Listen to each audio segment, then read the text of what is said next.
Kita bersyukur pada pagi hari ini kita diberi kesempatan oleh Tuhan kita, Tuhan Yesus Kristus, kita bisa beribadah dan memuji muliakan nama terlebih untuk mendengar firman-Nya. Mari kita awali ibadah pada pagi hari ini, kita bersama bangkit berdiri, kita siapkan hati kita nyanyikan pujian Selalu Untuk-Mu.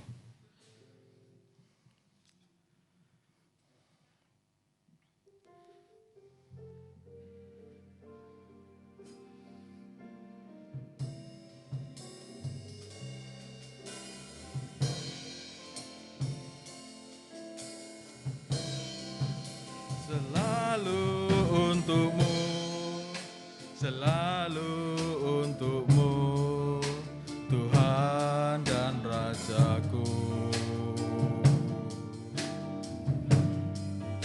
Semua yang ku perbuat, baik siang dan malam, selalu untuk-Mu. Segenap hidupku adalah milik-Mu, untuk kemuliaan-Mu. Sampai ku tua nanti, sampai di surga nanti, selalu untuk-Mu, selalu untuk-Mu Tuhan. Selalu untuk-Mu, selalu untuk-Mu, Tuhan dan Rajaku. Semua yang ku perbuat, baik siang dan malam, selalu untuk-Mu.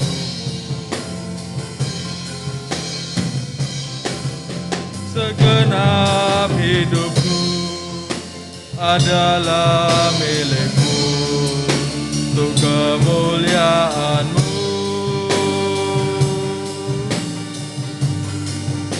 Sampai ku tua nanti, sampai di surga nanti, selalu untuk-Mu, selalu untuk-Mu, selalu untuk-Mu, selalu untuk-Mu, Tuhan dan Rajaku.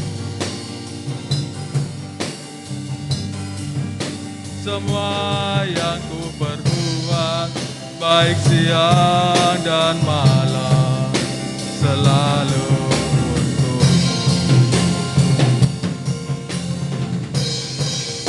Segenap hidupku adalah milik-Mu, untuk kemuliaan-Mu.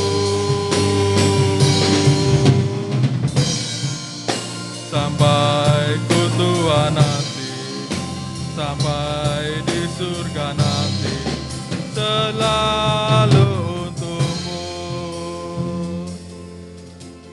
Bersama kita siapkan hati kita tunduk kepala, kita berdoa. Bapa kami yang ada dalam surga, dalam nama Tuhan Yesus Kristus. Oh Tuhan, terima kasih Engkau berikan kami kesempatan pada pagi siang hari ini Tuhan, untuk datang ke hadirat-Mu Tuhan, untuk memuji muliakan nama-Mu, terlebih untuk mendengarkan firman-Mu Tuhan. Oh Tuhan, biarlah apa yang kami lakukan, apa yang kami kerjakan, semuanya aku berbuat hanya untuk-Mu Tuhan. Segenap hidupku adalah milik-Mu, untuk kemuliaan-Mu Tuhan. Pakai hidup kami dalam segala kehidupan kami, biarlah kami selalu hidup dalam rencana-Mu Tuhan. Oh Bapa kami dalam surga, pimpin ibadah ini mulai dari awal pertengahan pada akhirnya. Biarlah Engkau sendiri yang berkuasa penuh atas ibadah ini Tuhan. Engkau berkati kami hamba-Mu, pelayan kami, untuk yang di depan mimbar maupun pelayan main musik Tuhan. Terlebih berkatilah gembala kami akan memberikan firman-Mu Tuhan. Biarkan firman-Mu berkuasa atas kami, menjadi kehidupan bagi kami Tuhan. Oh Tuhan, pimpin ibadah ini Tuhan. Apabila dalam ruangan ini Tuhan ada roh yang lain daripada-Mu, roh jahat si iblis, kami bersatu hati dalam nama Tuhan Yesus Kristus, kami usirkan dalam ruangan ini Tuhan, terlebih dalam ruang hati kami Tuhan. Terima kasih Tuhan, pimpin kami ibadah ini Tuhan, biarlah semua ini menjadi dupa yang harum di hadapan-Mu, biarlah Engkau sendiri yang berkuasa bertata atas kami, pimpin kami Tuhan. Tuhan terima kasih semuanya Tuhan, kuserahkan semua dalam nama Tuhan Yesus Kristus, Kami telah berdoa dan mengucap syukur. Haleluya, haleluya. Amin. Silakan duduk kembali. Selamat pagi. Selamat berbakti dalam kasih-Nya Tuhan kita, Tuhan Yesus Kristus. Mari kita untuk awal ibadah ini kita nyanyikan pujian Tuhan itu baik.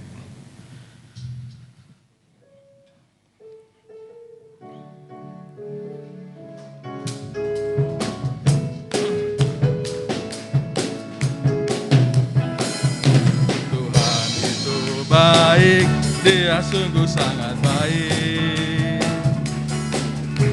Dia selalu ada saat ku perlukan. Dia menanggung segala keberatanku, selalu menolong pada waktunya. Tuhan itu baik, baik bagi saya. Layaklah Dia dipuji dan disembah, karena kebaikannya bagi kita.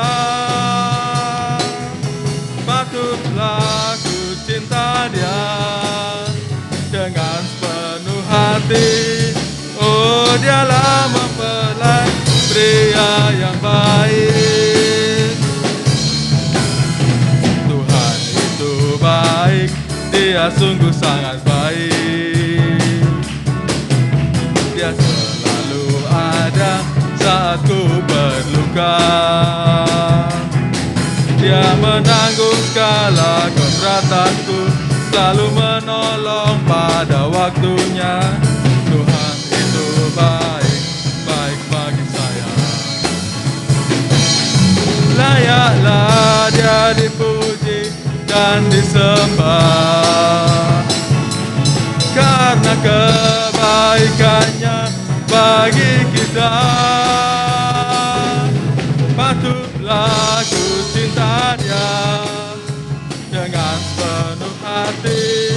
Oh, Dialah mempelai pria yang baik. Layaklah, layaklah Dia dipuji dan disembah, karena kebaikannya bagi kita. Patutlah ku cinta Dia dengan penuh hati. Oh, Dialah mempelai pria yang baik.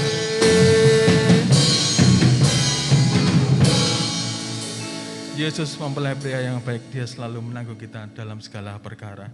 Mari kita nyanyikan pujian soteria, karena ini hari yang indah bagi kita.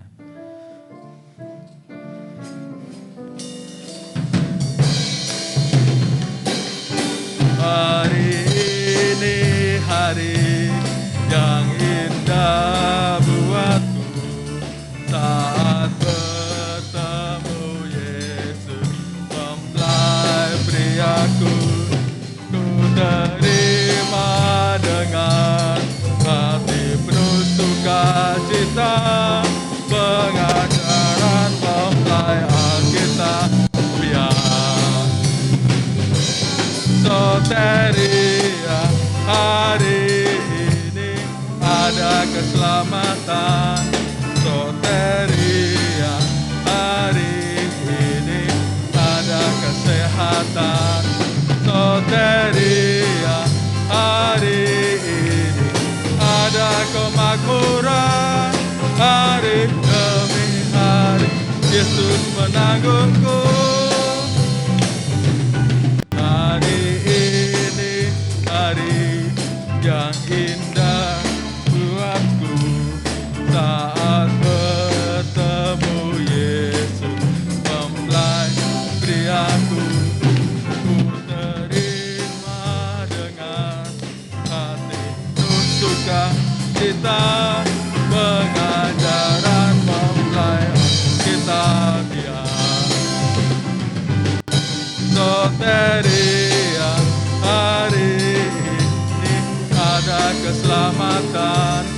Soteria, hari ini ada kesehatan. Soteria, hari ini ada kemakmuran.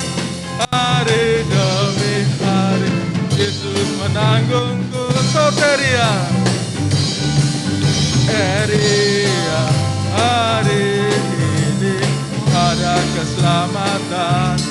Soteria, hari ini ada kesehatan. Soteria, hari ini ada kemakmuran. Hari demi hari Yesus menanggungku.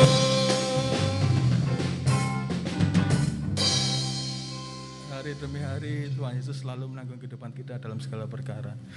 Tiba bagi saatnya kita untuk mendengarkan firman Tuhan. Mari bersama kita nyanyikan pujian, mengosongkan bejana jiwa.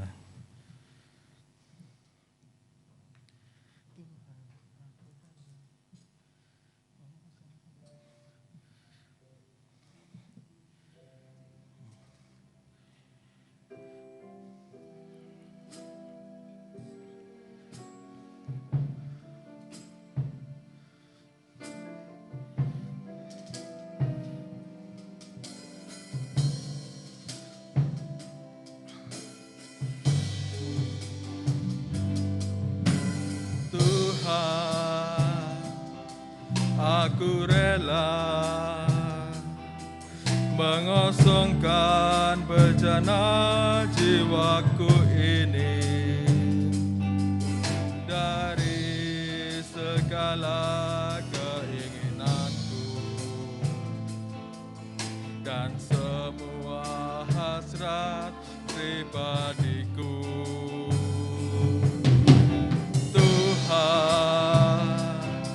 Penuhi aku dengan gairah surgawi nan suci, agar apapun tak ku ingini lagi, hanya Engkau hartaku abadi. Saat ku pulang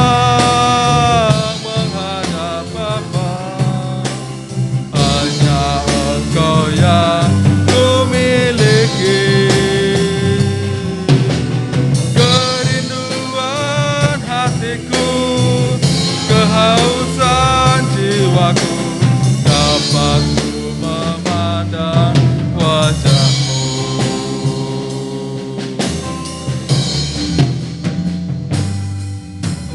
Tuhan, aku rela mengosongkan bejana jiwaku ini dari segala keinginanku dan semua hasrat pribadiku. Tuhan, penuhi aku dengan gairah surgawi nan suci, agar apapun tak ku ingini lagi, hanya Engkau hartaku abadi. Saat ku pulang menghadap Bapa,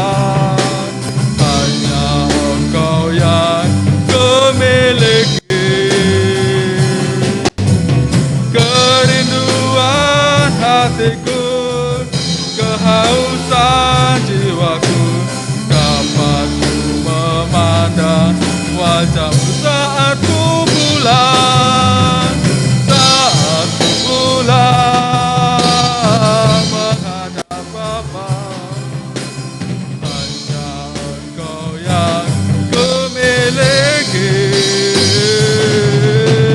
kerinduan hatiku, kehausan jiwaku, dapat ku memandang wajah-Mu. Saat ku pulang, dan saya serahkan pada Bapak Gembala. Oh, menghadap Bapa, hanya Engkau yang ku miliki. Mari kita bersama bangkit. Kehausan jiwaku dapat memandang wajah Kur. Saat pula menghadap Bapa, hanya Engkau yang kuingini. Kerinduan hatiku, kehausan jiwaku dapat memandang wajah-Mu.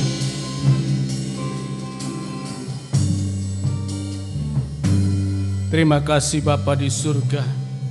Demi hidup ini Tuhan, kami persembahkan kepadamu Tuhan. Kami rela mengosongkan bejana jiwa kami Tuhan, dari segala keinginan dan hasrat pribadi kami Tuhan, supaya sungguh-sungguh Tuhan yang ada dalam hidup kami menguasai kami. Supaya pada waktu kami pulang ke rumah Bapa di surga, kami boleh mempersembahkan hidup ini berkenan di hadapan-Mu Tuhan. Untuk itu Bapa di surga, koreksi hidup kami, bentuk hidup kami, agar kami memiliki kehidupan sama seperti Engkau Tuhan.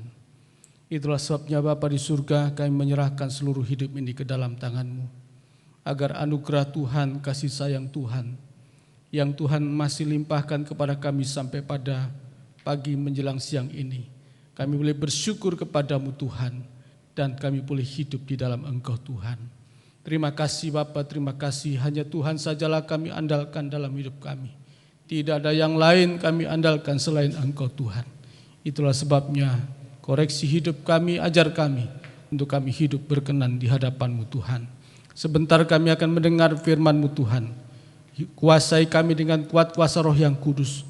Urapi kami semuanya dengan urapan Roh Kudus, supaya kami sanggup mendengar firman-Mu, mengerti firman-Mu, menyimpan firman dalam hati kami, sehingga firman Tuhan menjadi perbendaharaan dalam hidup kami berkenan di hadapan-Mu Tuhan. Terima kasih Bapa, terima kasih. Dalam kami mendengarkan firman-Mu Tuhan, kalau masih diketemukan ada pekerjaan setan, si iblis jahat yang mencoba-Mu kami akan usirkan, hancurkan, yaitu di dalam nama Tuhan Yesus Kristus kami usirkan pergi. Kerai kuat kuasa Roh yang kudus, darah Kristus memimpin ibadah ini dari pertengahan sampai akhirnya. Terima kasih Bapa, terima kasih. Dalam nama Tuhan Yesus Kristus kami bersyukur dan berdoa. Haleluya. Amin.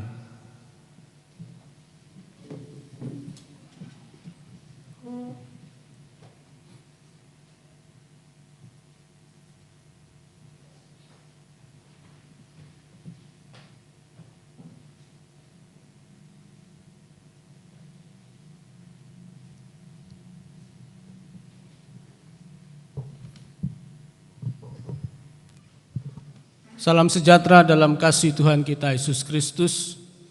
Kembali kita akan pagi hari ini memperhatikan firman Tuhan. Kita masih dalam rangkaian bicara tentang tradisi Israel berkenaan dengan pentahiran Yesus Kristus. Ya, pentahiran Yesus Kristus. Panjang kita membahas ini karena Tuhan Yesus Kristus yang lahir ke dalam dunia ini harus menggenapkan seluruh isi hukum Taurat, ya, isi hukum Taurat termasuk juga tradisi Taurat yang sudah bertahun-tahun dan itu juga sudah dibukukan di dalam kitab Perjanjian Lama, ya, dibukukan dalam kitab Perjanjian Lama, maka harus digenapkan di dalam diri Yesus Kristus.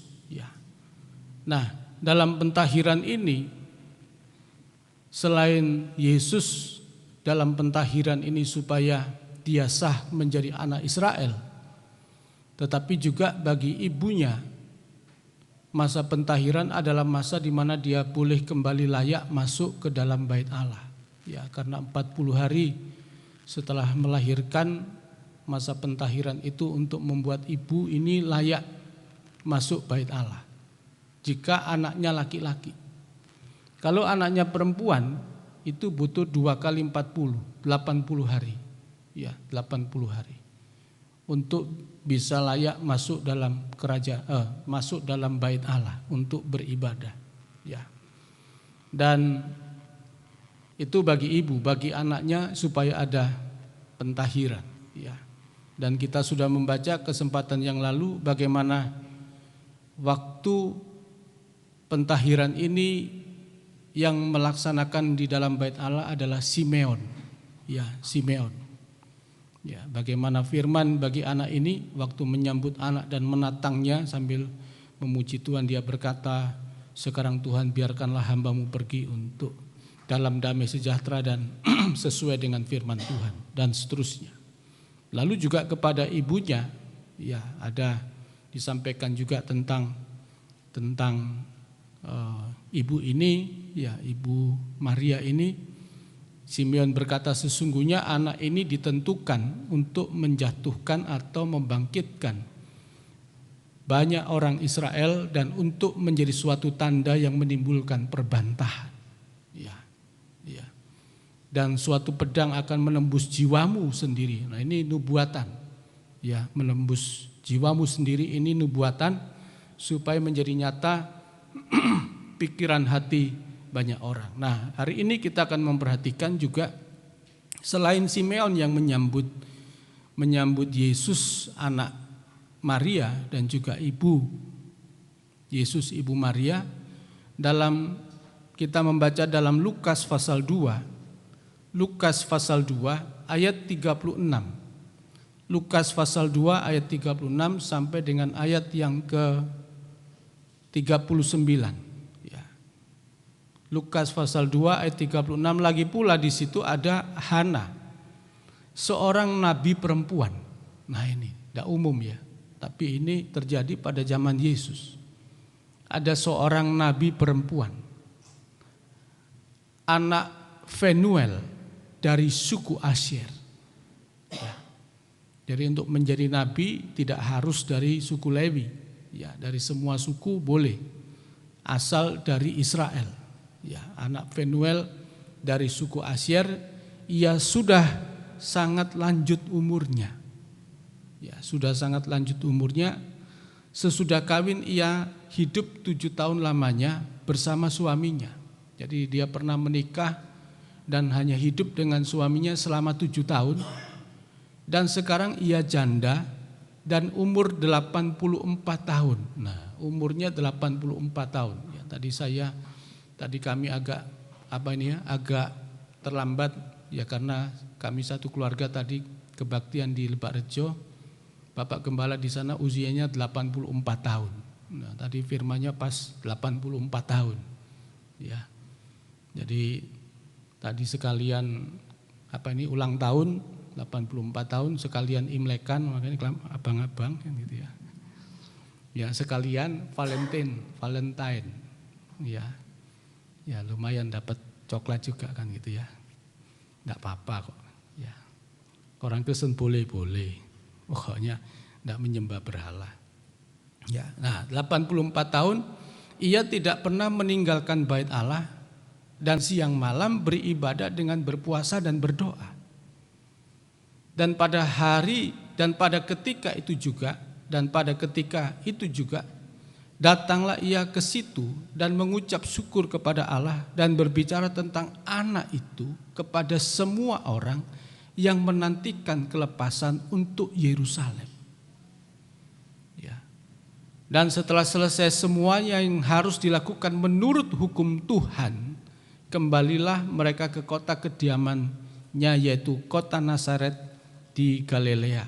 Ya, jadi tidak apa-apa, satu ayat lagi sampai ayat 40. Anak itu bertambah besar dan menjadi kuat, penuh hikmat, dan kasih karunia Allah ada pada Yesus padanya. Ya, nah kita perhatikan di sini selain di bait Allah menemukan Simeon yang melaksanakan tugas pentahiran, tetapi juga ada seorang perempuan, ya, seorang nabi perempuan namanya Hana. Ya, namanya Hana. Ya, dari suku Asyer. Ya. Nah, ini untungnya Hana ini ada di bait Allah. Kalau dia di luar bait Allah, bukan jadi nabi, namanya jadi paranormal, kan gitu ya. Namanya jadi dukun. Ya. Karena memang kemungkinan pada waktu itu Hana ini memang dimintai tolong untuk melihat masa depan. Ya. Karena nabiah, ya. Karena kalimatnya penuh dengan nubuatan. Tetapi kita perhatikan dengan sungguh-sungguh. Pada akhirnya setelah dia menikah dan 7 tahun dia bersama dengan suaminya dan setelah menjadi janda, dan saya memperhatikan di sini juga dia belum punya anak. Dia menjadi biarawati ya. Dia menjadi pelayan di dalam rumah Tuhan sampai akhir hidupnya. Ya. Sampai usia lanjut ini dikatakan tadi sangat lanjut umurnya, dan umurnya 84 tahun, dia tinggal di bait Allah. Dan apa yang dilakukan di dalam bait Allah, selain dia beribadah kepada Tuhan, karena memang bait Allah Israel itu ritualnya dan liturginya itu banyak. Ya, jadi setiap ada liturgi ibadah, misalnya korban bakaran, itu ritualnya itu juga sama, harus begini, harus begini, harus begini, harus begini. Ya. Demikian juga dengan kegiatan-kegiatan ibadah yang lain. Ya. Sehingga itu yang kemudian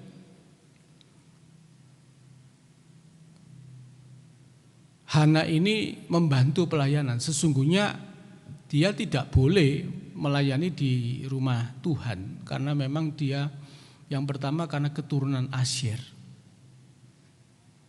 Yang layak masuk dalam bait Allah di rumah Tuhan itu, atau yang melayani Tuhan di bait Allah itu harus keturunan Lewi.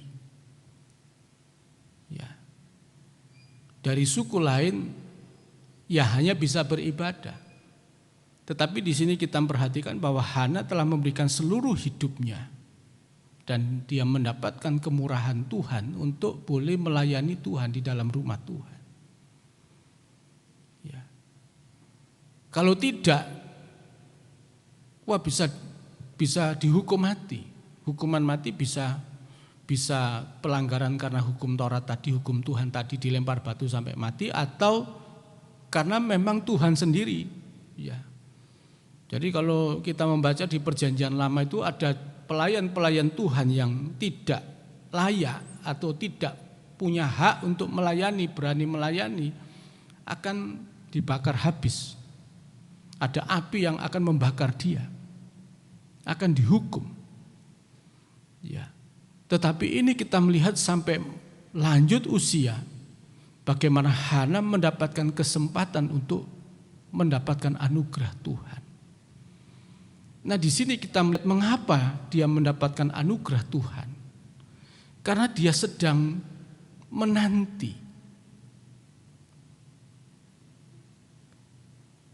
Di dalam nubuatannya dia melihat dan dia sedang menanti kelepasan atas Yerusalem. Dan penantian yang dia lakukan ini di dalam kesungguhan hidupnya setiap hari, selain dia beribadah, tetapi juga Hana itu mengambil kesempatan untuk berpuasa dan berdoa. Berpuasa dan berdoa.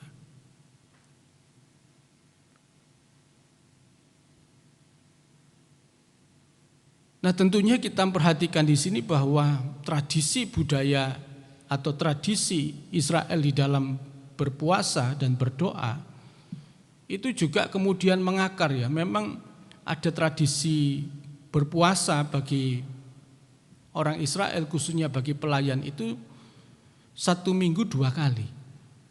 Ya, seperti doa orang Farisi ya. Doa orang Farisi pada waktu dia berdoa, yang satu kan doanya pemungut cukai. Dia berdoa, dia berkata kepada Tuhan, Tuhan, aku sudah berpuasa 1 minggu 2 kali. Aku sudah membantu janda-janda dan sebagainya. Jadi berpuasa itu jadi kebanggaan. Berpuasa itu menjadi sesuatu yang bisa dijadikan alasan untuk komplain sama Tuhan. Loh, aku kan sudah puasa Tuhan, aku kan sudah memberi persembahan, aku sudah memberikan 1/10. Nah, itu seringkali perbuatan-perbuatan seperti ini dianggap perbuatan-perbuatan suci, perbuatan-perbuatan yang untuk mengingatkan Tuhan. Mungkin kalau sedang menghadapi masalah kemudian komplain. Ya. Jadi asuransinya begitu ya, untuk dia mengasuransikan dirinya dengan melakukan apa yang Taurat ingin dia lakukan. Nah, kalau kita melihat seperti ini, ya nilai puasa jadi jelek, ya. Karena orang berpuasa untuk sesuatu. Nah, sedangkan apa yang dilakukan oleh Hana dalam berdoa dan berpuasa adalah dia menyerahkan hidupnya untuk bisa melihat anak ini, melihat juru selamat ini, melihat Mesias. Memang prinsip berpuasa setelah zaman Yesus Kristus adalah puasa adalah bagaimana kita mengalahkan keinginan daging kita ini. Itu puasa itu prinsipnya begitu. Jadi daging ini jangan sampai berkuasa. Tuhan Yesus juga berpuasa 40 hari, itu juga puasa Israel. Ya. Jadi sebenarnya Yesus itu berpuasa enggak hebat-hebat juga, itu sudah kebiasaan bagi bangsa Israel dan itu juga sudah biasa dilakukan oleh Yesus pada waktu dia sekolah di Bait Allah. Jadi bukan baru keluar mau melayani baru puasa, salah ya. Banyak orang itu punya prinsip yang salah, baru Yesus berpuasa kemudian tidak. Itu sudah biasa dilakukan pada waktu Yesus di dalam Bait Allah karena Yesus menjadi anak Taurat. Selain anak Israel juga anak Taurat karena dia belajar, ibunya menyerahkan Yesus ke Bait Allah untuk mondok gitu ya, mondok di Bait Allah gitu ya. Itu sekolah pondokan ya, sehingga kemudian dia setelah lulus dia layak menyandang jadi rabi, guru. Itu ya sekolahnya Yesus. Jadi kalau orang tanya umur 12 sampai 30 tahun Yesus di mana? Di Bait Allah. Dia belajar firman Tuhan, dia juga menghafal Alkitab ya. Alkitab waktu itu kan perjanjian lama. Ya, jadi dia tiap hari mempelajari, ternyata bukan hanya cuma Tauratnya tetapi juga dengan semua turunan hukum Tauratnya juga itu dipelajari. Ya. Sehingga Yesus pada waktu keluar sudah layak disebut dipanggil guru. Ya. Nah, di sini kita perhatikan ternyata ajaran yang Yesus lakukan setelah dia lulus berbeda dengan apa yang diajarkan oleh guru-guru atau rabi-rabi sebelumnya. Ya. Maka pada waktu untuk memulai pelayanan memang Yesus berpuasa 40 hari. Tetapi puasa 40 hari ini kita bisa melihat ternyata adalah penanggalan segala keinginan dagingnya. Segala keinginan diri daging tubuh manusia ini ditanggalkan. Mulai soal tawaran ubah batu jadi roti. Ini kan kebutuhan pokok. Ya. Yesus bisa enggak melakukannya? Oh bisa, sangat bisa. Ya kan? Ya. Nah kalau rotinya kecil ya roti unyil gitu ya sekarang kan gitu ya. Ya. Nah kalau rotinya pas batunya gede ditaruh kasih batu gede no roti tawar kan gitu ya. Ya bisa saja gitu ya. Ya nih pas batunya sindikekno itu pas batunya bunder bisa jadi Pizza Hut bisa. Ya wah bisa jadi roti apa. Tapi Tuhan enggak mau. Ya, Tuhan berkata bahwa manusia tidak hidup dari roti saja, tetapi manusia hidup dari setiap firman yang keluar dari mulut Allah. Jadi yang diandalkan, yang dikalahkan dagingnya, yang diandalkan Tuhannya. Ya. Pada waktu kemudian dia dibawa ke atas bumbungan Bait Allah untuk mencobai, jatuhkan dirimu kan. Kamu kan anak Allah, nanti ada malaikat-malaikat yang menatang engkau. Tuhan mengatakan jangan mencobai Tuhan Allah. Ya. Nah, kebiasaan hidup kita ini kan maunya yang miracle-nya itu yang fantastis gitu loh. Miracle-nya itu maunya yang mujizat itu yang fantastis gitu. Sampai kemudian jatuh, kemudian tidak sampai kemudian terpelecok atau kemudian kakinya atau mungkin mati. Itu bumbungan bait Allah tidak pendek seperti ini, tinggi sekali. Nah kalau menjatuhkan diri ya pasti mati. Ya. Maka Yesus mengatakan jangan mencobai Tuhan Allah. Tuhan bisa melakukan mujizat untuk hal-hal yang sederhana, bukan untuk yang miracle-miracle yang fantastis begini. Untuk menunjukkan bahwa manusia itu bukan Superman.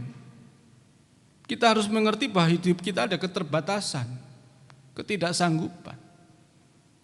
Tetapi untuk semuanya itu bisa belajar, maka jangan mencobai Tuhan Allah. Bagaimana untuk tidak mencobai Tuhan Allahmu? Kita hidup dalam pergumulan hidup ini ya. Kita sudah membahas dalam kebaktian PA bahwa Allah itu tidak pernah mencobai manusia. Manusia itu dicobai oleh apa? Oleh keinginannya sendiri. Keinginan itulah yang membuat dia hidup dalam pencobaan. Misalnya ada orang punya keinginan untuk kerja. Tuhan jawab pekerjaannya, tapi di pekerjaannya dia mengalami pencobaan. Jangan mau kerja enak. Ngerti ini kerja kayak gini, kerja mbek londo gitu ya. Wah, gak ono jam lembure gak dihitung. Wah, ngomel kan, cerewet ngomel. Napa ngene lho, kan biyen njaluk kerja, saiki kerja kok soro. Kan gitu ya. Iya, maunya itu gajinya yang banyak, yang enak. Enggak ada itu. Saudara kalau mau kerja yang mau dapat semuanya, saudara harus menghadapi pencobaan. Saudara harus berat. Saudara mesti angkat-angkat. Mana ada orang kerja langsung duduk di singgasana, enggak ada. Harus diajar bagaimana beratnya penderitaan. Ternyata untuk mendapatkan gaji yang lebih besar itu resikonya yang kita alami itu tinggi. Gak enak-enak. Ya. Saudara merasanya enak-enak murmur dibanting kan gitu ya, jeblok gitu. Ya. Gitu ya. Iya, kita dulu berpikir wah kerja enak, lihat orang wah gajinya enak, wah enak ya. Kok enak itu loh, tekondi. Memang hari ini kamu lihat enak, tetapi proses yang panjang 10-15 tahun yang lalu engkau tidak pernah melihatnya, betapa beratnya hidup ini. Iya kan? Orang jual cobek dia pikul, waktu pertama soro loro kabeh. Padahal beratnya enggak sampai berat nemen kok. Depan 3 cobek, belakang 3 cobek, paling beratnya cuma berapa itu, tidak sampai 10 kilo. Tapi karena ini tidak pernah mikul, pertama gatel kan gitu ya. Gatel-gatel kok suwe-suwe soro, antep. Tapi kalau sudah 10 tahun, ini ngapalan tuh, bendul sih. Dia mau berapa kilo saja kuat, karena apa? Sudah tidak perlu pakai tidak perlu pakai kain. Badannya sendiri sudah ngapalen, sudah gede sini punuke. Itu bertahun-tahun mengalami penderitaan. Enak ya. Saudara lihat apa saja kerja itu pasti enak loh. Iya kan? Saudara jual jeruk bisa kaya enggak? Bisa kalau jeruknya yang saudara jual tuh sak truk gitu ya. Ya, orang jual kelapa bisa kaya enggak? Bisa. Tapi kalau cuma jual kelapa cuma 10 butir ya mana kapan kita bisa mau kaya? Harus banyak dan lagi harus mencarinya. Iya. Iya kan? Orang jual ikan juga bisa kaya, bisa. Ikan cupangnya jangan cuma 10, kalau bisa 10.000. Kan gitu ya, terus didol. Iya kan? Ini lagi ngetren sekarang apa? Bunga apa sekarang itu ya? Ya sing ono bolong-bolong iku lho ya. Iya kan? Iya, dulu apa itu? Eporbia dan sebagainya lidah mertua apa lagi itu namanya dulu. Wah, bisa mahal. Itu kan gara-gara orang ngajak bikin tren supaya mahal. Ya suwi-suwi nih kan kangkung, ya kangkung iso mahal kan gitu ya. Jual kangkung bisa kaya tuh. Ya tapi jangan kangkung cuma titik nih iso sak truk gitu. Ya. Jadi kita perhatikan kalau dilihat-lihat bisa. Tapi dalam cara Tuhan itu jangan mencobai Tuhan dengan cara-cara yang fantastis gitu ya. Kita harus natural hidup ini. Tuhan itu mengajar kita menghadapi pencobaan untuk kita tahu bahwa ini enggak apa ya. Coba tanya sama orang-orang yang sekarang ini. Yang kaya-kaya hari ini. Saudara tanya. Kamu lihat hari ini kaya, coba kamu lihat 25 tahun yang lalu. Bagaimana dia usahanya setengah mati. Ya. Kadang mereka bisa bangkrut sampai kemudian utangnya bisa miliaran loh. Tapi dia bisa bangkit lagi. Ya. Mana ada anak belajar sepeda gak pernah jatuh. Ya kayak ono roda 3 terus sampai tuwek gak tiba-tiba kan gitu ya. Tapi untuk dia bisa tegen dengan sepeda dengan roda 2, maka dia harus resiko jatuh. Ya. Nah itulah sebabnya kita perhatikan dengan sungguh-sungguh hidup kita di dalam Tuhan begitu. Kemudian yang ketiga, yaitu bagaimana Tuhan diperlihatkan kekayaan dunia ini. Ini akan semuanya kuserahkan kepadamu. Memang dunia kita ini kaya. Mineral yang ada di bawah bumi ini, kaya ini banyak sekali. Ada emas, ada nikel, ada ada minyak, ada besi. Semua zat-zat itu kumpul. Ya. Ada batu bara. Ya kan mineral yang ada di bawah bumi ini kan luar biasa.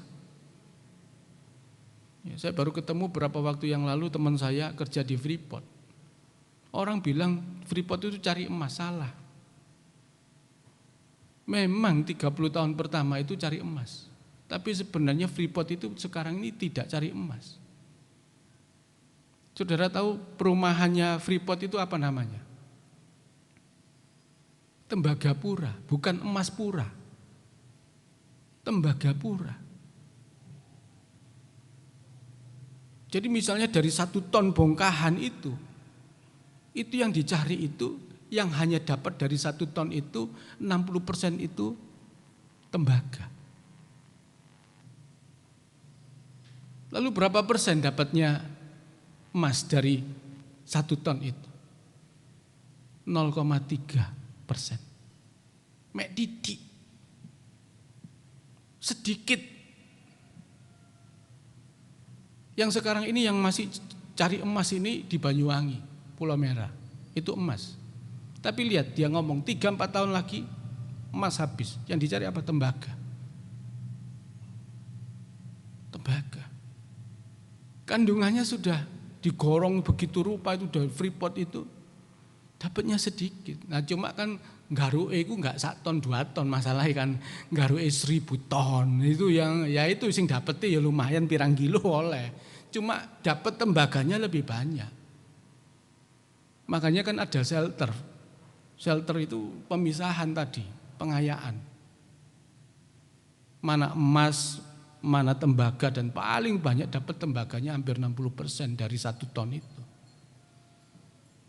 Jadi tidak cari emas, cari tembaga sekarang. Dulu mungkin emas, yang diuber emas, sekarang enggak. Makanya namanya bukan lagi emas pura, tembaga pura. Ya. Nah itulah sebabnya kita perhatikan dengan sungguh-sungguh mineral yang ada di alam ini cukup banyak. Bukan cuma mineral, yang di atasnya juga bisa membuat orang kaya. Ya, jualan kayu jati, sok kaya tuh. Ya kan, kayu bengkirai bisa kaya. Bukan cuma itu, orang juga bisa kaya karena dia punya perkebunan. Ya, perkebunan sawit. Jangan sawit cuma 1 hektar, kalau bisa 100 hektar, kalau bisa 1000 hektar baru kaya. Ya. Di kampung saya itu sudah berubah. Dulu saya waktu masuk sana itu pokoknya cocok tanam. Sekarang enggak sawit. Ya, sawit banyak sekali. Ya. Nah, minyak sawit kan banyak manfaatnya. Selain buat minyak goreng, untuk sabun, untuk apa lagi itu? Ya, banyak sebenarnya. Jadi manfaat sawit itu banyak sekali, bukan cuma itu, juga untuk biofuel. Ya, yang sekarang ini ada dek-dek gitu loh. Itu dek-dek itu ditambahin minyak goreng gitu loh. Ya, bahasanya yang paling sederhana itu dikai minyak goreng ditambahi itu tok. Ya, tapi manfaatnya banyak. Ya. Apalagi banyak, di permukaan banyak. Orang punya mangga bisa kaya, tapi cuma 1 hektar ini bisa 100 hektar. Ya kan, pedagang mangga di Probolinggo itu sugih, luar biasa. Ya. Juga itu buah naga di Banyuwangi. Ini cuma 1 hektar enggak sepiro, tapi ini 10 hektar sampai 100 hektar, wah sugih. Kaya. Nah, itu diperlihatkan, dilihat nih. Kalau kamu nyembah aku tak kasih semua. Ya. Nah, banyak orang Kristen kan begitu. Mengalihkan penyembahannya bukan kepada Tuhan, mengalihkan penyembahannya kepada alam semesta ini yang membuat dia kaya. Bisa. Yang bikin kita ini tidak bisa kaya cuma satu kok, malas. Kalau saudara kerja keras apa saja bisa kok sekarang. Malas. Ya. Kalau kita nggak malas, waduh. Saudara kalau nggak malas, rajin, kreatif. Ya. Manusia ini kan seperti HP ini kan. Ya. Casingnya sok podo. Tapi belum tentu manfaatnya bisa sama. Lihat kapasitasnya. Sekarang kalau beli HP kan ditanya berapa giga. Ya kan? RAM-nya berapa? Maksudnya apa? Supaya pada waktu nanti diberi aplikasi itu bisa banyak. Diisi aplikasi itu bisa banyak. Makanya ada yang HP yang mohon maaf harganya ya cuma 1 jutaan, mungkin di bawah 1 juta. Ya ini mungkin di bawah 1 juta ya pokoknya isok gawe telepon tok kan gitu ya. Iya, mungkin enggak sampai 2 juta. Saya punya HP itu enggak sampai 2 juta. Ini juga HP ini enggak sampai 2 juta dan juga enggak sampai 1 juta karena apa dikasih kan gitu ya. DKI kan wis gak bayar awake dhewe kan gitu ya. Iya. Iya. Ya kalau makan ini kan sudah Asus ini rada larang didik nih, mau yang ngasih bolehlah kasih yang Samsung sing tipe rada gede gitu kan gitu ya. Apalagi ada yang sampai Apple yang harganya sampai 25 juta. Lebihnya apa sih dengan yang lain? Dia punya aplikasi lebih banyak dan lebih cepat. Nah, orang manusia kan begitu, casingnya sama. Tetapi sekarang saya tanya, kreativitasnya, kerajinannya, aplikasinya banyak enggak? Makanya seperti orang-orang yang memiliki kemampuan inilah harganya mahal. Mohon maaf. Saudara kalau sudah ngomong sarjana dengan anak SD, saudara kan sudah beda kan? Beda sekali kan? Mengapa? Karena aplikasinya yang perguruan tinggi rada akeh. Gak gampang dibujui. Ini SD, mohon maaf, kakean dibujui. Karena dia enggak ngerti. Ya tak kan gitu. Ya. Yang lainnya dia punya kelebihan. Mungkin kita tidak membawa kelebihan itu lewat pendidikan. Mungkin tadi loh, kreativitas. Maka seringkali saya bilang, stupid itu kan bodoh. Lawannya stupid itu clever. Clever itu apa? Pandai. Saya tanya, orang pandai, clever, sama smart, beda enggak? Beda. Makanya enggak pernah disebut clever pun.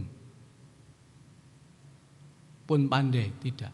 Disebut smartphone. Kenapa smart? Cerdas. Cerdas itu kreatif. Mungkin kita pendidikan kita nggak sanggup ya, tak banyak. Tapi yang diperlukan itu kreatif. Ono ae carane, iso ae. Nah itu loh, orang seperti itu yang harus kita ketemukan.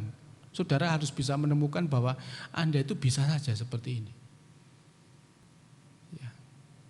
Saya sudah sedang membangun itu. Yang penting cerdas, karena ini tidak disebut clever phone, disebut smartphone. Ya. Makanya seringkali orang ngomong sama saya, iso ae Pak Yusak gitu. Loh, akalnya akeh. Ya apa carane kan ngono ya. Ya kan gitu. Ya. Saya bangun STT, saya bangun gedung, enggak ada uang. Ya apa carane? Oh, pinter ae. Ya. Iso ae katanya. Lho iya awake dhewe kan gak duwe apa-apa, yang kita uang enggak punya, yang kita punya akal gitu. Nah yang lain pakai okol, kita pakai akal. Yang pakai okol apa? Ngerampok. Gak duwe duit, ngerampok aja kan gitu ya. Ya. Itu kan pakai okol itu. Tapi kalau pakai akal, loh ayo ya apa caranya? Iya kan? Selesai semua butuh paving saya. Ya apa caranya ya? Wah tak bikin aja pengadaan lelang paving. Ya. Saya mau soft launching bulan depan. Ya, bulan depan itu gak jelas apa ke bulan Maret, April, Mei, pokoknya bulan depan kan gitu ya. Ya. Saya masukkan ke grup pendeta-pendeta ya. Loh, habis soft launching lagi bulan depan. Ya saya ono paving saya bilang. Ya. Iya kan. Yang mau korban satu paving enggak masalah kan gitu ya. 1 meter paving itu 50.000. Ya. 1 meter itu jumlahnya 50. Ya 1.000. Iya 1.000 ya. 10 kali 5. Ya 10 kali 5 50. Ya kalau 50.000 kan dibagi 50 berapa? 1.000 kan. Paving siji lho 1.000. Wis korban 1.000 gak apa-apa. Ya, kata teman-teman saya, oh anak akal ya Pak Yesak iki. Ya anjane kita mesti punya akal. Kayak biyen yang ngerjakan sesuatu ada akalnya. Ya apa iki larang? Ya digawe sing murah ya apa carane kan gitu ya. Ya. Kalau dulu dinding pakai bata mahal, ya tak pakai, sekarang tak pakai partisi aja murah. Sama aja. Ya kan itu di dunia saya, di dunia pembangunan. Mungkin di dunia yang lain. Di dunia penjualan, di dunia apa? Sekarang orang cara penjualannya kan online. Ini orang-orang kreatif nih, anak-anak muda kreatif ini. Oh, no aja caranya kan gitu. Itu yang harus kita pikirkan. Ya. Jadi hidup ini jangan sampai kita terjebak kepada penyembahan berhala, mengikuti alur pikirannya setan. Kita harus menyembah Tuhan. Tuhan kasih cerdas kita. Menjadi manusia yang smart. Enggak cukup clever. Ya. Mungkin boleh stupid, tapi yang penting smart. Iya kan? Aplikasi ini masih rame titik yo, mek sak giga yo. Tetap kalau namanya HP itu tetap namanya smartphone. Masih sak giga ya tetap smartphone. Iya kan? Ya. Iya kan? Kita ini kan luar biasa ini Pak menggunakan ini. Ya. Sekarang anak-anak itu jarang nonton TV. Iki tok bendino ditonton ae. Duh, iki apa sing tonton kan gitu ya. Ya. Ya saya kadang-kadang ya juga melok-melok pisang kan gitu ya. Ya, tapi saya masih nonton TV kok kan gitu ya. Ya. Tapi jarang kita anak-anak muda sekarang, waduh, iki sing diutek. Kadang-kadang sampai bengi ku rame ku apa kan gitu ya. Ya. Ya, nah itu kan bukan dunia saya. Ya dunia saya ini kalau sudah jam berapa sudah capek. Pokoknya kalau saya masih di bawah, itu mau sampai jam 2 pagi, itu saya masih bisa. Tapi kalau saya sudah naik, sudah beleg gini, enggak usah nunggu 5 menit, 1 menit, 2 menit sudah tebal. Gitu. Ya. Sama juga kalau saya lagi di kantor di Pacet gitu, saya sampai jam 2 pagi itu. Jadi kalau kerjaan sudah selesai sehari, saya bisa bikin surat, baca buku itu sampai jam 2 pagi dini hari. Bisa. Tapi enggak usah baca jam 8. Kalau saya sudah di tempat tidur, wis bablas sampai bangun besok pagi. Tapi kalau sudah duduk di kursi meja baca, udah. Ya. Sampai siswa-siswa mengatakan, Pak Yusak kok kuat? Lah iya, pas baca konsentrasi, kita sungguh-sungguh. Aku ngantuk Pak, lah iya. Ini kamu ngantuk, saya enggak. Kelebihannya kan beda-beda. Tapi saya juga sama, kalau saya sudah belajar di tempat tidur ke Asui, beda gitu ya. Ya. Jadi sama waktu saya kalau dibawa kalau di meja makan bisa sampai malam jam 12, jam 1, jam 2. Di Pacet di kantor saya duduk di meja, buku-buku banyak saya baca sampai jam 2 pagi masih kuat. Tapi sekalipun tidur jam 2 karena kebiasaan bangun jam 5, tetap jam 5 bangun. Ya. Tapi jangan heran jam 11 siang, jam 10, jam 11 teler gini.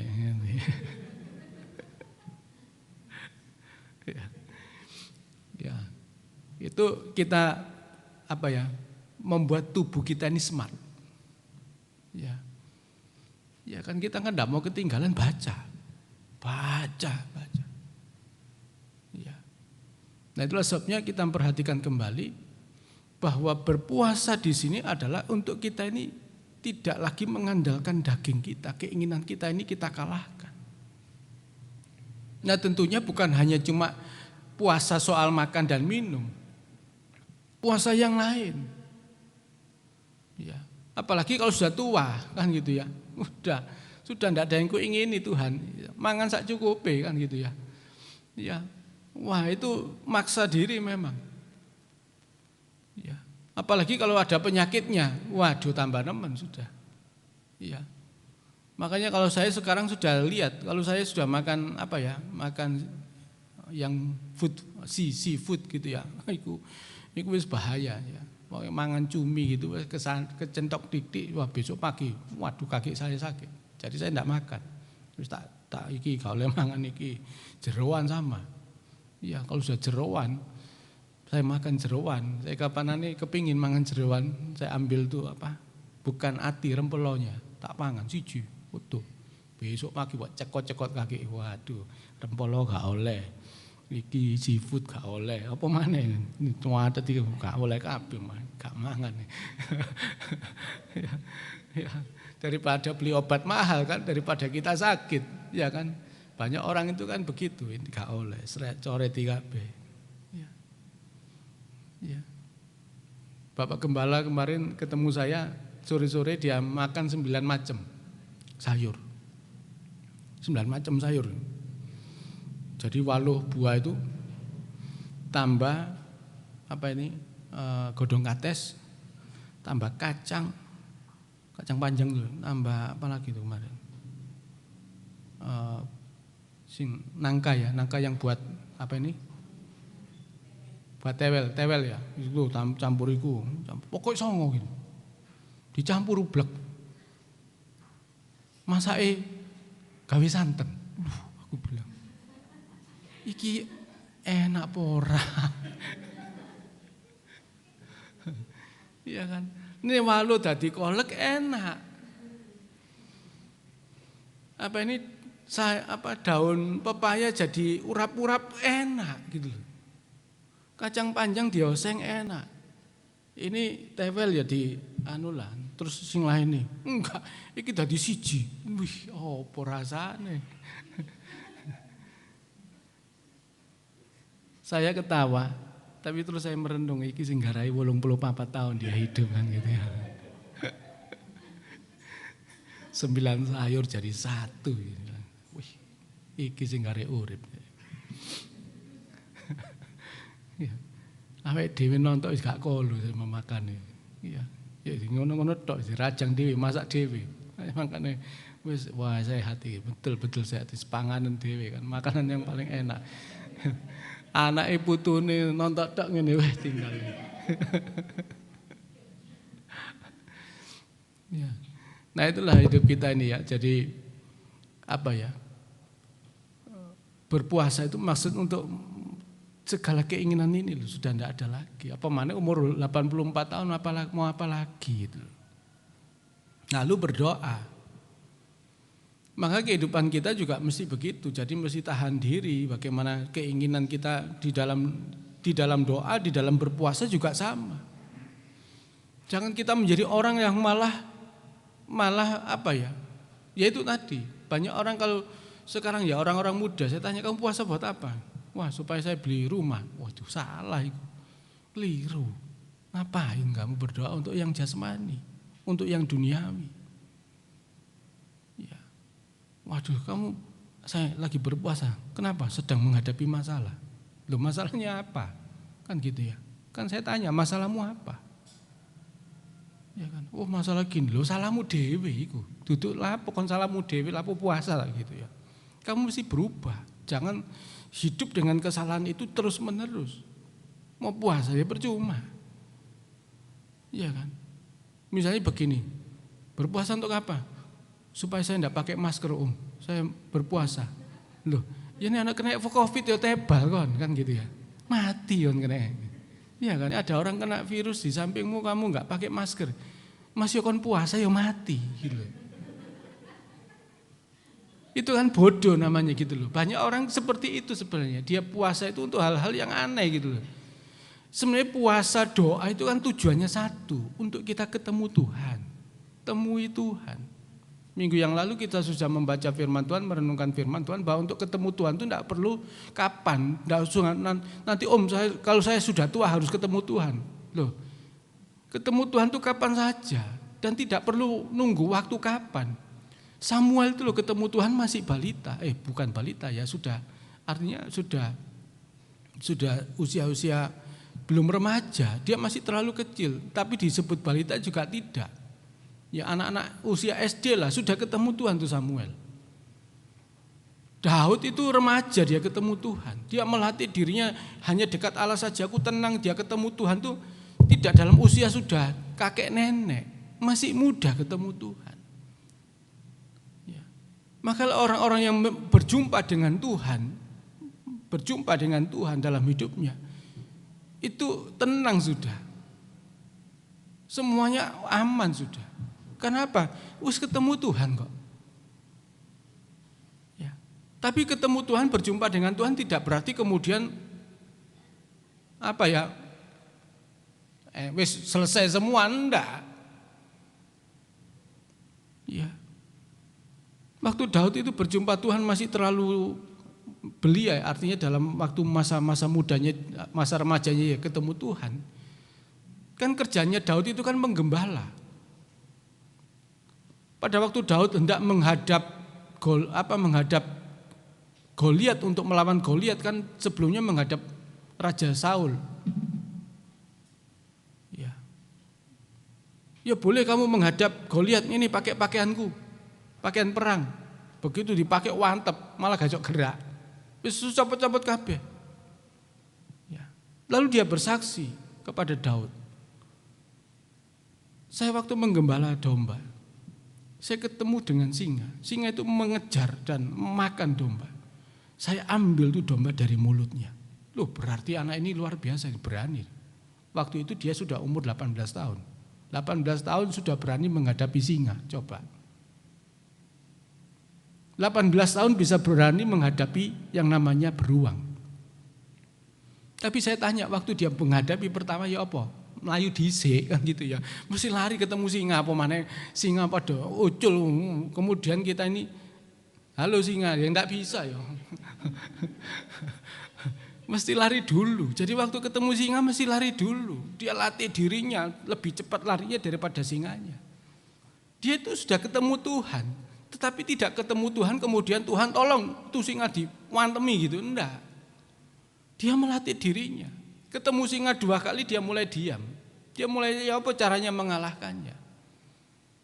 Waktu ketemu singa mungkin 3 kali, 4 kali baru diuber deh. Coba singa diuber deh. Kan gitu ya. Berani dia. Ya, nah itu kan perlu latihan. Ini waktu pertama kali ya takut nih, melayu. Ya mungkin tadi saya katakan bukan 1 kali ya, mungkin 2 kali, 5 kali ya sik melayu dhisik kan, lari dulu kan gitu ya. Tetapi dia belajar bagaimana mengalahkan singa. Sekarang sedang menghadapi Goliat kecil itu. Kecil. Bukan berarti tidak ada senjatanya. Daud punya senjata dalam melawan singa, melawan beruang. Ada katapel sama ada tongkat. Ya. Maka pada waktu Goliat itu berhadapan dengan Daud ya. Goliat itu ngomong kepada Daud, kamu itu bawa tongkat sama katapel. Aku iki anjing. Loh, anjing tambah gampang gitu ya. Wong singa saja kalah, dia ngomong aku ini anjing. Loh, tambah gampang. Ditodok tongkat mati gitu ya. Nah iya kan. Goliat lu ngomong sama Daud, kamu menghadapi aku seperti menghadapi anjing. Anjingkah aku ini? Loh, tambah kamu ngomong anjing. Wong singai kalah kok. Kamu ngomong anjing. Makanya sekali pukul langsung mati deh. Kenapa? Ngomong anjing. Ya kan dia ngomong kamu itu menghadapi aku kayak gajah ya kan gitu ya. Mungkin rada mikir Daud iki, oh apa gajah ya. Anjing wah gampang. Sekali tembak langsung mati. Maka kita melihat bahwa hidup dengan Tuhan, menemukan Tuhan juga tidak kemudian Tuhan mengajar kita dengan enak, nyaman, tidak. Tuhan melatih hidup kita untuk hidup berkemenangan. Sehingga Daud menjadi raja itu bukan raja yang tidak punya kekuatan, bukan tidak terlatih, dia sudah melatih dirinya di tempat penggembalaan. Ya. Makanya jangan kemudian Bapak Ibu kemudian hidupnya mau digembalakan, mau dibikin enak sama saya, enggak, tak ablek-eblek kan gitu ya. Harus dilatih. Saudara mau menghadapi setan kayak gini, ya kan? Musuhmu itu kan dikatakan oleh Petrus seperti singa yang mengaum-ngaum. Lo saudara itu menghadapi iblis kayak singa. Lah saudara tidak dalam posisi ya kalau mau lawan singa harus kayak singa kan gitu ya. Tapi kalau saudara melawan singa saudara anjing ya diuber kan gitu ya. Ya harus kita lebih kuat. Makanya menjadi orang Kristen jangan jadi orang Kristen yang cengeng. Ya, ngopong ngene tok. Tuhan bagaimana ini? Enggak, kita ini bergumul. Saya hanya bisa bantu doa. Saya katakan, Om saya menghadapi masalah batin saya terus no kan gitu ya. Enak kon ngapokmu kapan kan? Karena apa? Pencobaan itu melatih kita. Coba anak itu sudah sekolah sih dikongkon ujian mana kan kurang ajar gurunya kan gitu ya. Tapi mengapa dibuat begitu? Supaya dia bisa naik kelas. Sudah naik kelas belajar lagi loh, kongkon ujian mana coba? Bolak balik ujian. Maksudnya apa? Supaya naik tingkat. Maka kalau saudara datang, saya menghadapi pencobaan, lanjutkan kan gitu ya. Lanjutkan terus no. Ujiannya belum selesai kan? Belum. Nah sudah selesai nanti belajar mana? Ya. Sampai selesai. Iya. Karena kita hidup dengan Tuhan begitu, kita tidak dijadikan menjadi orang-orang yang cengeng ikut Tuhan. Wow. Seringkali ya itu tadi kalau ada orang mengatakan wah ini semua berkat Tuhan sing ditunjuk no jasmani ini ya saya cuman ketawa ya. Kan itu kan apa-apa ini lebu surga itu waduh lebih berat dari ini. Ya kan orang muda kaya itu menunjukkan kekayaannya di hadapan Tuhan, dipikir Tuhan itu wah sudah senang dengan kekayaan yang kau peroleh. Enggak. Kalau kamu mau ikut aku masuk surga dolen kabeh coba. Iki ngejak melarat ikut Tuhan. Ya kan kalau kita hari ini orang muda yang kaya kemudian ketemu Yesus ngejak melarat ayo apa kan wek dhewe. Iya kan. Iya. Iya ini didol iku kemudian oleh duit sing akeh ngono dibagi-bagi enggak pokoke bagian tinggalan kabeh melok aku melarat temen. Tetapi memang kan gereja mula-mula begitu. Kisah Rasul pasal 2 kan begitu. Sampai pada waktu Ananias dan Safira itu ingin menyimpan sebagian dari hasil penjualan tanah. Tuhan marah. Dia terus tanya, apa semua ini sudah kamu? Iya sudah, langsung geblak mati. Mati. Yang lainnya itu jual rumah, jual tanah, jual sembarang diserahkan sama. Ini Ananias dan Safira ingin cari muka, dia jual sama, tapi dia simpan sebagian. Petrus tanya semua, iya sudah semua, mati deh. Datang bojone ngomong, iya podo mati juga. Akhirnya dia bisa menyerahkan semuanya, enggak, dia mati. Belum sempat diserahkan semuanya sudah mati. Memang gereja mula-mula malah ngejak melarat temen kan gitu ya. Melarat soro iki wis dolen kabeh ya. Aduh iki ya soro iki. Kan gitu. Coba pada zaman itu. Ya. Ikut Tuhan. Waduh, berat. Makanya kalau kita hidup dengan Tuhan hari ini tak pikir waduh sih enak sampean iki kan gitu ya. Gurung nemen. Ya. Saya juga menemenkan diri saya kan gitu ya. Saya sama juga. Saya sedang menemenkan diri saya. Ya apa Tuhan? Iki kok terus begini. Ya, punya tapi enggak punya tapi enggak punya. Gitu ya. Anak saya yang kecil kan mau pendaftaran masuk perguruan tinggi ada tahap pertama itu undangan ya, jalur undangan. Ya, lalu saya tanya sama saya. Ya ini ono jurusan teologi ya tak masuk no kan gitu ya. Ya kalau mau masuk reform saya masukkan reform. Ya, tapi kan nggak ono urusan universitas fakultas teologi jurusan ini kan nggak ono gitu loh, ya kan? Nggak ada ini ternyata ya. Ya terus apa? Ya wis, mau cari apa? Mau seperti apa? Saya tanya, iya kan? Ya kemudian dia ambil mau daftar di teknik sipil ITS, ya wis, melok terus no bapak kan gitu ya. Saya kan dari teknik sipil, wis nggak apa-apa. Ya pikirannya mamanya supaya jadi kontraktor loh. Aku kayak biar ini kontraktor ya, kan gitu ya. Iya tapi kontraktor gak ada duit caranya kan gitu ya. Ya. Waduh kalau sudah jadi kontraktor kan mestinya hebat, pikirannya hebat. Itu kan salah persepsi, salah tujuan. Mereka yang kaya karena kontraktornya, ya silahkan. Tetapi saya kan tidak. Ya, bukan berarti saya tidak ada yang saya kerjakan, banyak. Ya habis COVID ini saya sudah bilang sama teman-teman saya WA teman-teman saya sementara sebenarnya ingin pensiun gitu ya, nggak usah lagi nangani bangunan apa semua, saya mau pensiun karena COVID gitu ya, enggak gitu ya. Mulai bulan Oktober ya, Oktober November mulai ini anak mulai kurang ajar, mulai minta tolong, bahasanya minta tolong Pak, saya ada pabrik sana saya nggak bisa lihat, sampean lihat no dulu. Waduh ya wis tak tolong. Tuh, nolong itu sampai kebablasan kan gitu ya. Nolong sampai kebablasan kan gitu ya. Bapak iki apa nggarap pabrik mana gede. Waduh iki kan iku dulu minta tolong kan gitu ya.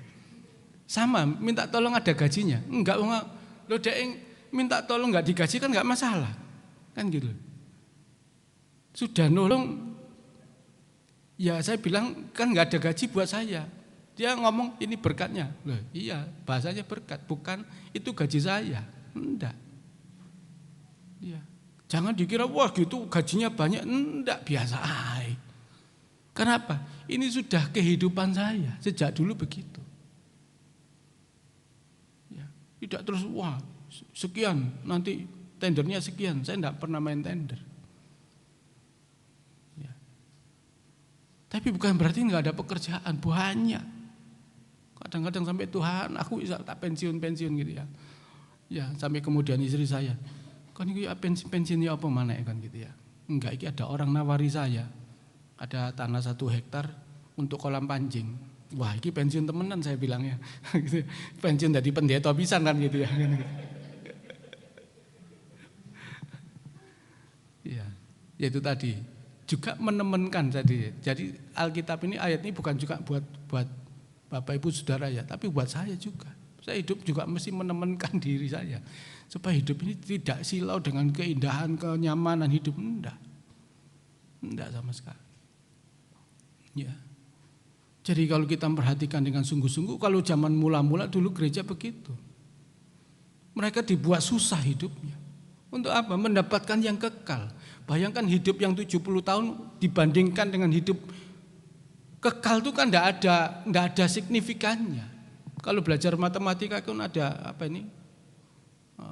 istilah kalau S, 2S itu apa? Itu tidak ada, sudah. Enggak ada yang penyesuaian, tidak ada. Kita semuanya kita membandingkan 70 tahun dengan keadaan kekal itu tidak bisa. Ya, makanya kita ini bersyukur karena anugerah Tuhan lewat kemurahan Tuhan. Bukan berarti lalu kita bekerja tidak tanggung jawab. Tapi bukan berarti kalau kita kemudian ada masalah menghindarinya, enggak, menghadapinya. Sak kuatnya seberapa, makanya kadang-kadang beban saya yang saya punya dengan beban Bapak Ibu enggak sama. Masalahnya boleh sama ya, persoalannya boleh sama, tapi bebannya enggak sama. Seperti anak SD, ujiannya matematika. Apakah SMP itu berubah kalimatnya matematika plus? Enggak, tetap matematika. Apakah kemudian anak di SMA itu ujiannya SMA plus matematika plus gitu? Enggak, tetap matematika. Cuma bebannya itu beda. Kalimatnya matematika sama. Tapi beban dalam menghadapinya enggak sama. Tapi di sini makin maju. Orang makin ngerti. Nah, ikut Tuhan juga begitu. Pada waktu kita menghadapi masalah itu, persoalan ingin supaya kita itu makin mengerti Tuhan. Jangan makin jauh dari Tuhan. Mungkin dalam keadaan putus asa ada orang mengatakan, wis gak Tuhan-Tuhanan, gak paten. Loh ya sekarang kamu lagi marah, kamu lagi mangkel. Tapi di waktu kesadaran kamu tidak lagi seperti itu tadi, kamu akan mencari Tuhan, kamu akan menemui Tuhan dengan sungguh-sungguh. Ada banyak orang gitu, kalau saya menghadapi ada orang ya konseling sama saya, Om, saya ini saya enggak mau cari Tuhan, enggak usah. Lapor. Loh, jawabannya kok tambah ngono kan gitu ya. Ya. Loh, Bapak ini kok tambah menjerumuskan, kok enggak usah. Ya enggak usah wis, enggak usah Tuhan-Tuhanan wis, tinggalan wis. Iya. Dia waktu bicara tanpa sadar, dia bicara tanpa berpikir. Dia lagi emosi, dia lagi mangkel. Enggak apa-apa. Loh, ngapain cari Tuhan? Memang kamu enggak pernah ketemu Tuhan, ngapain sudah, enggak usah. Ayo sakit lho ngomong. Loh, enggak temenan kan. Saya pernah ketemu Tuhan enggak? Ya enggak, kurang tahu. Wis enggak usah kan gitu ya.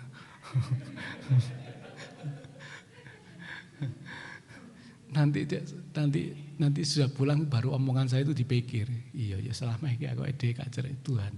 Nanti ketemu 5 tahun mana? Ya Pak, iya bener ya sampean ngomong. Iya, marah sama Tuhan kamu emosi ya biar no. Seperti kan anak-anak kecil loh kalau marah, aku gak mangan, ya no ae. Engko ne luwe lah buka-buka dhewe, gelek dhewe. Wis gak gelem mangan aku.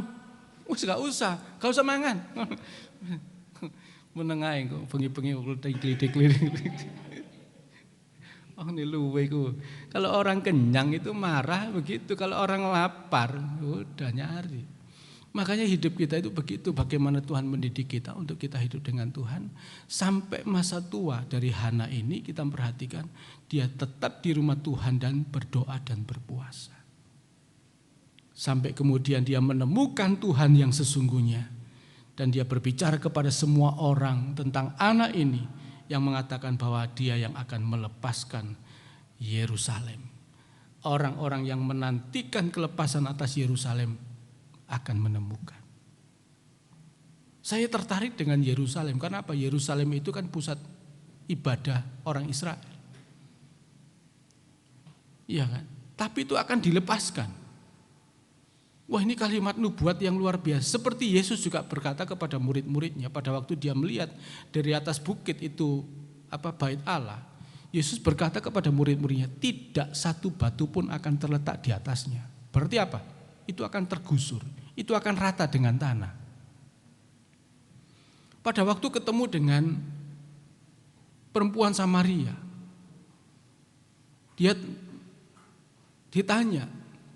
Yesus tanya, kamu kalau menyembah kemana? Ke gunung ini, Gunung Gerizim. Kalau Israel kemana dia menyembah? Ke sana, ke Yerusalem.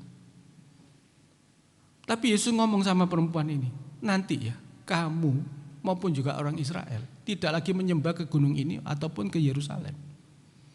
Kalau kamu menyembah kepada Tuhan, nanti kamu akan menyembah dalam roh dan kebenaran.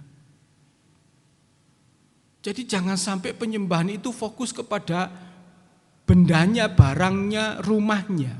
Fokusnya harus ke Tuhan.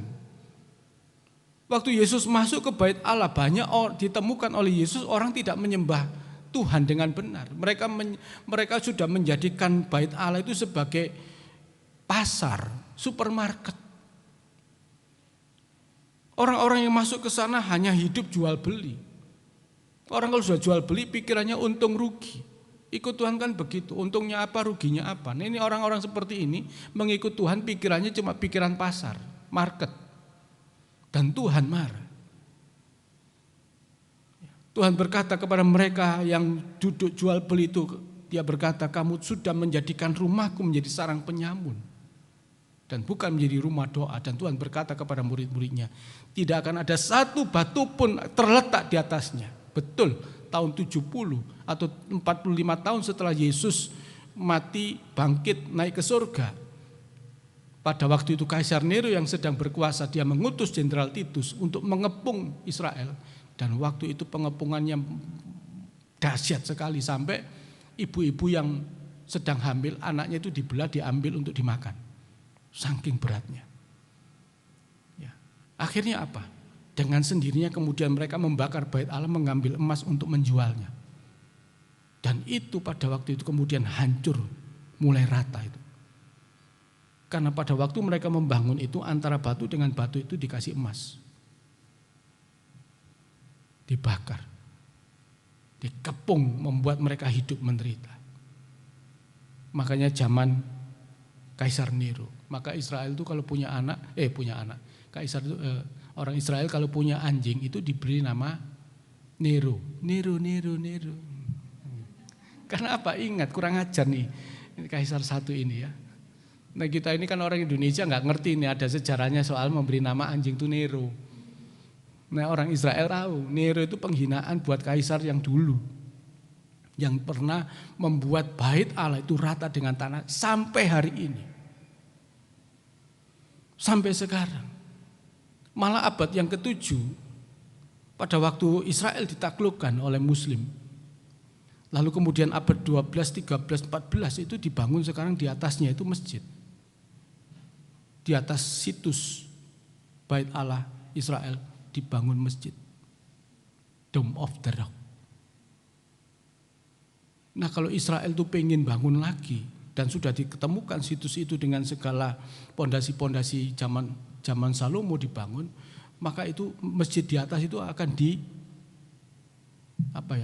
dipindahkan atau dihancurkan, diganti tempat lain. Dan orang Islam tidak setuju. Bayangkan kalau itu dihancurkan, dampaknya apa? Gereja di seluruh dunia dihancurkan. Termasuk gereja iki bae. Makanya kata kayak pelang, engkone pas Israel bangun, waduh iki dhisik diserang. Wah itu betul.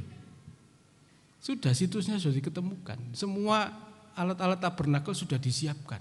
Bait Allah itu. Tinggal dibangun. Tinggal tunggu timingnya. Tinggal tunggu waktunya. Wah itu bisa perang dunia keempat, kelima nanti. Pecah. Itu kita perhatikan dengan sungguh-sungguh. Ini nubuatan. Nabi ini sudah melihat ini akan terjadi. Makanya orang tidak lagi menyembah kepada, nah sekarang kan tidak. Dialihkan penyembahan kepada orang coba. Orang sekarang berdoa harus menghadap kemana kan gitu ya. Lalu doanya pagi, siang, sore itu dengan doa yang sama. Dan diharuskan ke sana. Muteri, nyawati setan kan gitu ya. Itu bukan penyembahan kepada Tuhan, itu penyembahan kepada setan. Doa yang dilakukan dengan sama setiap hari itu bukan jadi doa, itu sudah jadi mantra. Makanya orang Kristen tidak boleh doa terus-menerus sama. Saya seringkali ada orang mengatakan, Om, saya sudah doa Bapak kami dalam satu hari 100 kali. Saya kaget. Kok niku sembahyang apa ngucapno mantra kan gitu ya. Tuhan kok begitu? Kamu itu ngerti enggak doa Bapak kami itu? Ya. Malah sekarang enggak diganti doa Bapak kami, diganti doa Yabes. Wah, Yabes itu kita tinggal di dunia terus, tidak di surga itu ya. Lapangkanlah punya tanah orang, ya apa sih? Ini nyanyi Yabes itu ndek nggone mana gitu, Kalimantan, Sulawesi yang tanahnya kosong-kosong lu ngomong sembayang begitu. Ini di sini kamu doa Yabes itu tinggal 1 kali 2 kuburan. Bukan saya nggak setuju dengan doa Yabes. Kalau doa Yabes itu disetujui oleh Tuhan itu akan diajarkan terus. Tetapi Tuhan tidak mengajar doa Yabes, Tuhan mengajar doa Bapa kami. Tapi juga doa Bapa kami jangan diulang-ulang. Jadi mantra. Ya. Bolehkah kita berdoa pada waktu kita ibadah ada doa Bapa kami? Boleh. Dulu waktu saya di Petra saya pengatur liturgi ibadah. Salah satu mengisinya di akhir doa Bapa kami pengakuan iman rasuli. Tapi kalau setiap kali doa itu terus mesti doa Bapa kami, 1 kali doa sampai 100 kali, itu salah, enggak benar tuh. Sama dengan orang Katolik menggunakan doa novena. Bukan saya enggak setuju, itu jadi mantra. Dan mantra itu bukan doa. Mantra itu setan. Mau naik kendaraan, doa. Mau turun kendaraan, doa. Mau masuk kuburan, doa. Keluar kuburan, doa. Apa maksudnya apa?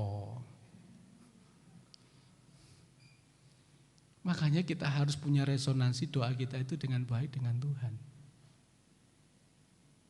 Itulah sebabnya kita belajar sungguh-sungguh. Menjadi orang percaya, menjadi orang Kristen. Tidak mudah. Maka kita mengikut Tuhan harus mengikut Tuhan dengan sungguh-sungguh. Kalau kita harus mengalami penderitaan ini, puji Tuhan. Tapi satu saat kelak kita harus tinggalkan semuanya. Dan kita akan berjumpa dengan Tuhan selama-lamanya. Tuhan Yesus memberkati. Tuhan Yesus menolong kita semuanya.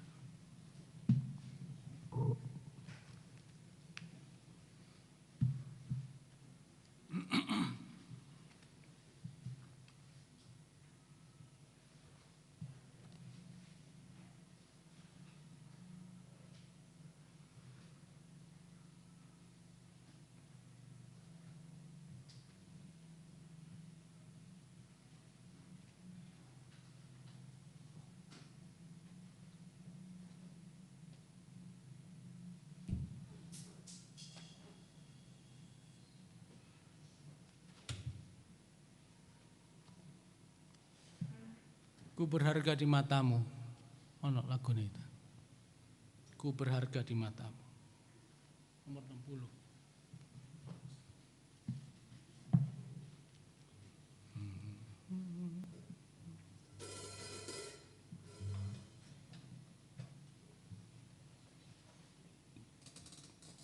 Ono.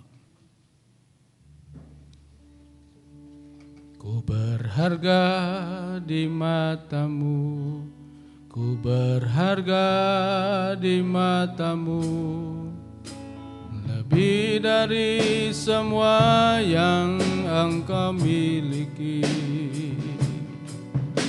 Betapa mulia diriku, kau rela berikan dirimu menjadi instan sepertimu, bahkan mati di kayu salib yang keji, menebus semua dosaku. Ku berharga di matamu, ku berharga di matamu, ku berharga di matamu. Bersama kita berdiri dari semua yang engkau miliki. Betapa mulia diriku, rela berikan dirimu menjadi insan sepertiku, kan mati di kayu salib yang keji, menebus semua dosaku. Bagaimana ya Tuhan, ku tidak mengasihimu, segenap hidupku ku jadi milikmu. Takkan pernah ku dapat membalas kebaikanmu, selamanya Tuhan ku muliakan.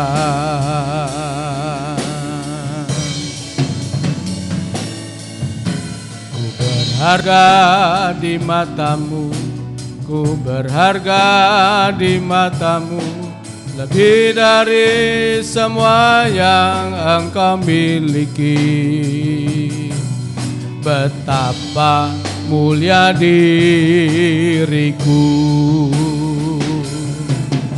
kau rela berikan dirimu menjadi insan sepertiku, kan mati di kayu salib yang kecil, menebus semua dosaku. Bagaimana ya Tuhan, ku dapat mengasihimu, segenap hidupku ku jadi milikmu. Aku dapat membalas kebaikanmu, selamanya Tuhan ku muliakan. Bagaimana ya Tuhan, ku tidak mengasihimu, segenap hidupku ku jadi milikmu. Kapan aku dapat membalas kebaikanmu, selamanya Tuhan ku muliakan. Bagaimana Tuhan, ku tidak mengasihimu, segenap hidupku ku jadi milikmu. Takkan pernah ku dapat membalas kebaikanmu, selamanya Tuhan ku muliakan. Selamanya Tuhan ku muliakan. Bapa di surga, kami mengucap syukur kepadamu Tuhan. Kesempatan kami pada pagi menjelang siang ini Tuhan, kami berterima kasih Tuhan bagaimana hidup kami ini Tuhan. Belajar dari Hana, memberi hidup sepenuhnya untuk-Mu Tuhan. Dia selalu ada di dalam rumah Tuhan untuk beribadah dengan cara berpuasa dan berdoa. Itulah sebabnya Bapa di surga, kami harus sungguh-sungguh memberi diri kami kepadamu Tuhan. Berpuasa adalah bagaimana kami boleh mengalahkan segala keinginan diri kami, keinginan daging kami, keinginan dunia ini yang begitu kuat dalam hidup kami. Untuk kami hidup hanya berserah kepada kehendak Bapa di surga. Untuk kami boleh hidup untuk menuruti keinginan-Mu Tuhan. Itulah sebabnya Bapa di surga, kami bersyukur kepadamu. Engkau memberikan kami kemurahan atas hidup ini Tuhan. Demikian juga Tuhan, kami berdoa supaya kami juga dalam doa kami mendapatkan perjumpaan hidup kami dengan Tuhan. Itulah yang menjadi kesukaan kami. Itulah yang menjadi tujuan utama kami. Supaya dalam ibadah ini Tuhan, yang kami tujukan adalah mengalami perjumpaan dengan Engkau Tuhan. Demikian juga kami belajar dari Hana ini Tuhan. Sampai masa tuanya dia tetap menaruh harapan. Dan pada waktu dia berjumpa dengan Yesus, dia boleh mengucap syukur kepada Allah. Dan dia boleh bersemangat kembali. Dan dia boleh memberitakan kepada orang Israel kelepasan atas Yerusalem. Itulah sebabnya Bapa di surga kami bersyukur kepadamu Tuhan. Engkau telah berkemurahan kepada setiap kehidupan kami, agar setiap pergumulan kami dalam hidup ini Tuhan ada tujuannya, yaitu kami mengalami perjumpaan dengan Tuhan. Kami mengalami hidup kami, oh haleluya, ditingkatkan rohani kami, ditingkatkan tujuan hidup kami, sampai kami mengalami perjumpaan hidup ini dengan Engkau Tuhan. Waktu yang pendek pada hidup kami yang hanya 70-80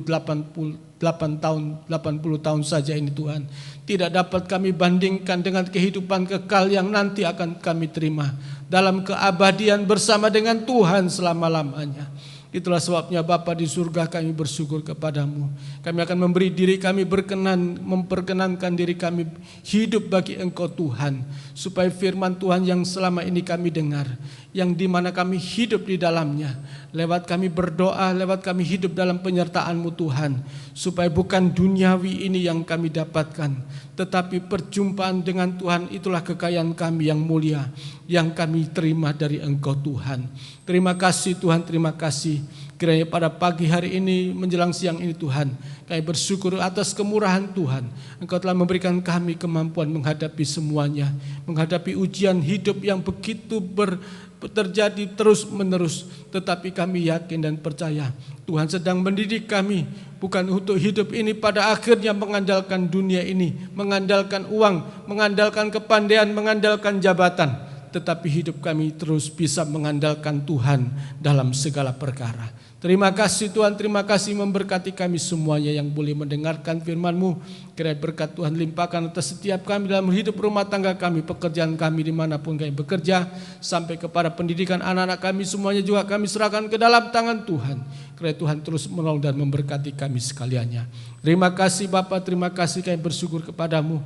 Terus kami hidup bagi Tuhan, dan berkat yang limpah, yaitu berkat surgawi turun atas setiap kami, memberkati dan menolong kami sekaliannya. Sebentar kami akan berpisah satu dengan yang lain. Persembahannya sebentar kami akan bawa kepadamu, kiranya Tuhan berkenan menerimanya untuk kemuliaan bagi nama Tuhan.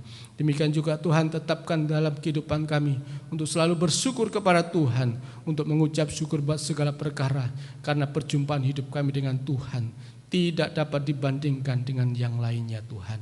Terima kasih Bapak, terima kasih. Menyertai pimpin kami semuanya kembali ke tempat kami masing-masing. Yang jauh, yang dekat, yang berjalan kaki, berkendaraan, kiranya Tuhan menyertai pimpin kami semuanya. Terima kasih Tuhan, terima kasih. Dan sekarang sidang jemaat yang dikasihi Tuhan, terimalah berkat rahmat daripada Allah Bapa, kasih sayang, cintanya, anugerahnya dari Tuhan Yesus Kristus, serta persekutuan dalam kuat kuasa Roh yang kudus, menyertai pimpin kita sekali mulai siang hari ini sampai Maranatha. Tuhan Yesus datang 2 kali. Dalam nama Tuhan Yesus.